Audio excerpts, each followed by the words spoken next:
I gotta admit, the end of the Fever Mercury game made me sit up for a second because it got a little spicy with Caitlin Clark having an interaction with Dewana Bonner out on the middle of the floor, sort of waving her back to the bench. Well, it looks like Dana Bonner may have just made the worst decision of her season, picking a fight with Caitlin Clark in the middle of a Mercury versus Fever matchup.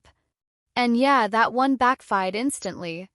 The cameras caught it, the fans saw it, and now the internet is absolutely roasting. This isn't something the league can sweep under the rug.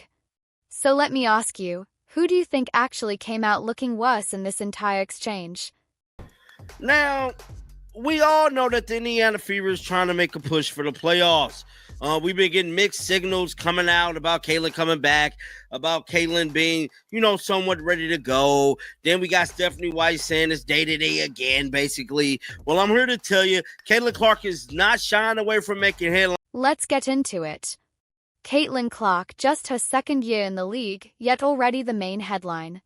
Whether she's drilling logo threes, dishing out ridiculous passes, or simply walking across the court breathing, the WNBA, whether they'll admit it or not, runs on Caitlin Clark right now. So what happens when a veteran like Dana Bonner decides to puff her chest out and challenge that spotlight? You get instant regret. You get the kind of viral clip that's going to follow her all season long. Because Caitlin Clark knows exactly how to turn these little battles into big storylines. And trust me, the fans eat it up. Point in time. But that interaction stood out to me for a couple of reasons. I mean, number one, obviously, is the history there, where Dewana Bonner was on the Fever for a cup of coffee and then winds up on the Mercury. Before the season, Caitlin Clark said she wanted to win a ring for her, right? She said, I want to win for her. And Caitlin Clark went out of her way to also, shine light on how Dewana Bonner had risen up to the top of, near the top of the all-time WNBA scoring ranks. And then, The Fever were already under pressure heading into this Mercury matchup. The season's been a roller coaster, injuries piling up, coaches playing the day-to-day mystery game, and fans feeling like they need a medical degree just to figure out who's actually available. Caitlin Clark has been in and out of practice, with chatter about groin and ankle tweaks and constant debate over whether she should be eased back in or thrown straight into the fire. It's been exhausting. And right in the middle of all that chaos, Dana Bonner decided it was the perfect time to square up with Clark. Now, Bonner's no rookie. She's been in this league long enough to know how narratives work. But here's the problem: when you go at Caitlin Clark, you're not just going at another player.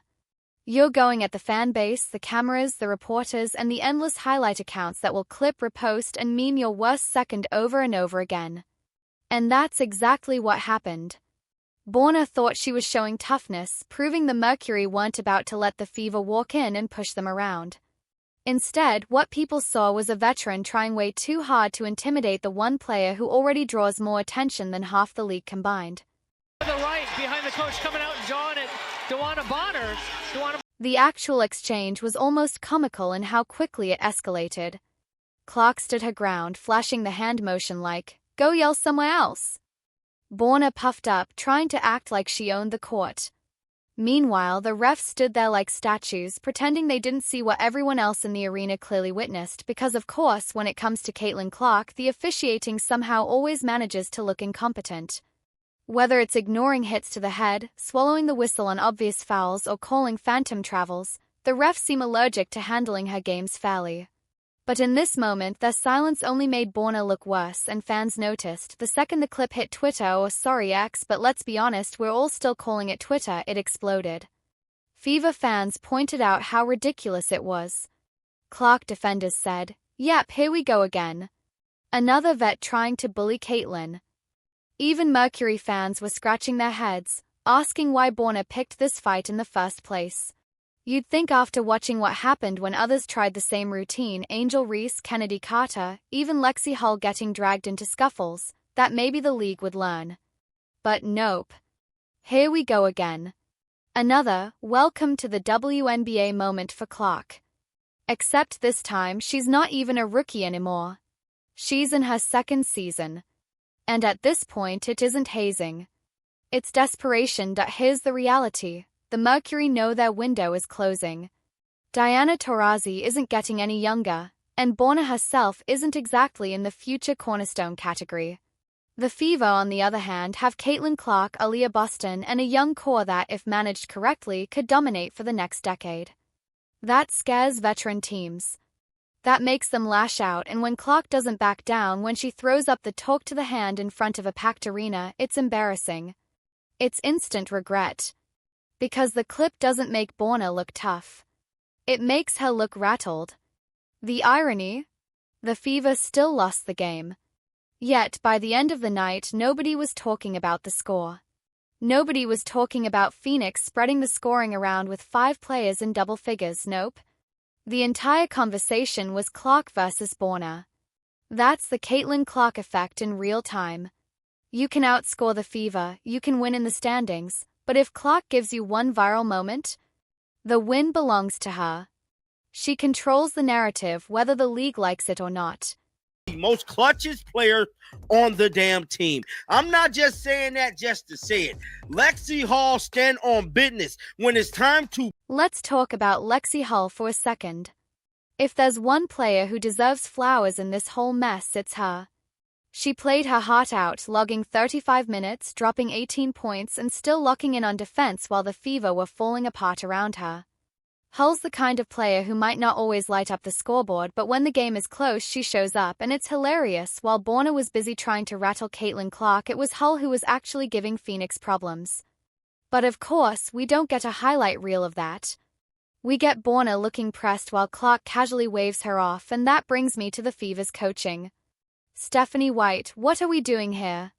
You can't keep letting games slip like this, especially when the other team is stacking 5 double-digit scorers on you. That's not one mismatch. That's not one hot hand.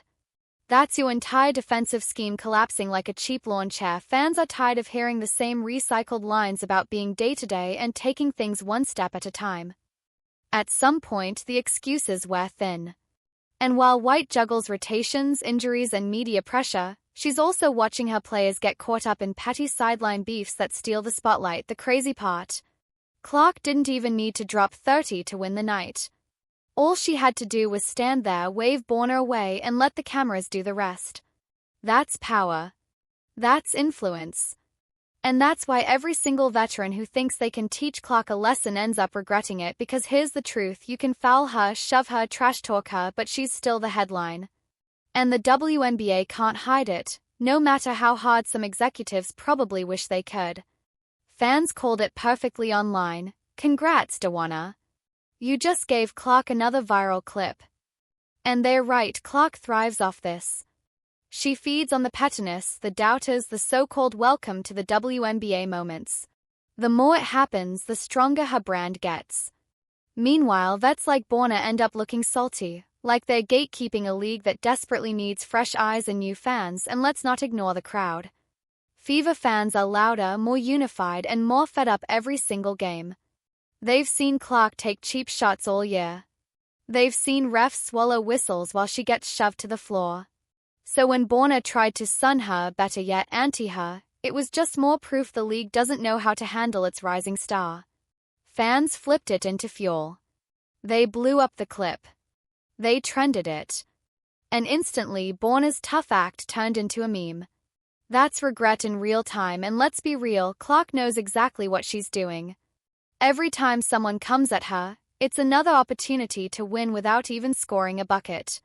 She knows the cameras are watching. She knows the fans are waiting. So she leans into it, with just enough sarcasm and confidence to make the other player look unhinged. That's a skill. That's why she's not just a scorer, not just a passer, but a cultural shift. The fallout from this Borna-Clark clash is almost more interesting than the game itself. Because now, every headline isn't about Phoenix's playoff push or Indiana's struggles. It's about Borna trying to intimidate Clark and failing in the court of public opinion. Borna might think she won the battle in the moment. But in the bigger picture, she lost it. You don't win when the clip gets replayed a million times with captions clowning you. You don't win when Clark waves you off like background noise. And you definitely don't win when fans are memeing you before the buzzer even sounds. Here's where it gets worse for Borna. Caitlin Clark feeds off this stuff. We've seen it before. Every time someone tries to body her up, she uses it as fuel, responding with logo threes, cross-court dimes, or just a stare that says, "Try me again." That's Clark's edge. She doesn't chest bump. She doesn't scream. She makes you look silly with one flick of the wrist or one sarcastic wave. Meanwhile, the Fever's bigger problems remain. Defense is shaky. Rotations feel like they are pulled from a hat. Injuries hang over everything. Fans are exhausted with the secrecy, tired of day-to-day updates, and fed up watching their star take abuse with no protection from refs. Add Borna's attempt to big dog Clark and fans are boiling, but let's not pretend Phoenix is suddenly elite either. Sure, they had 5 players in double figures and they're climbing the standings. But part of their strategy clearly included hope Clark gets rattled. And if that's your plan, good luck. Because Clark isn't rattled. She's amused. She knows how this league works. She knows the vets are salty about her spotlight. She knows the refs won't save her. So instead of whining, she shrugs and hands you a highlight reel that ends up on SportsCenter, Twitter, Instagram, TikTok, everywhere. And let me circle back. Lexie Hull deserves more love. While Borna was busy jawing, Hull was stacking points, locking in on defense, and showing again she's the Fever's most underrated weapon. You can't measure clutch on a stat sheet, but if you've watched Indiana this year, you know Hull delivers. Meanwhile, Borna's big moment is forever the clip of Clark waving her away like a fly at a picnic. That's not legacy material. That's meme material, so yeah, instant regret. Borna thought she was making a statement.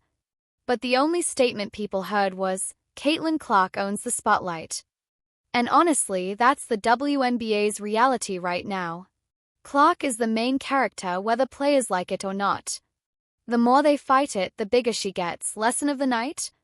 Stop handing Caitlin Clark free viral moments. Because every shove, every cheap shot, every side-eye just builds her brand higher. Borna won't be remembered for her 19 points. She'll be remembered for getting waved off by Clark and looking like she regretted it instantly. So what do you think? Was this just a harmless scuffle? Or did Borna completely fumble by picking a fight with Caitlin Clark?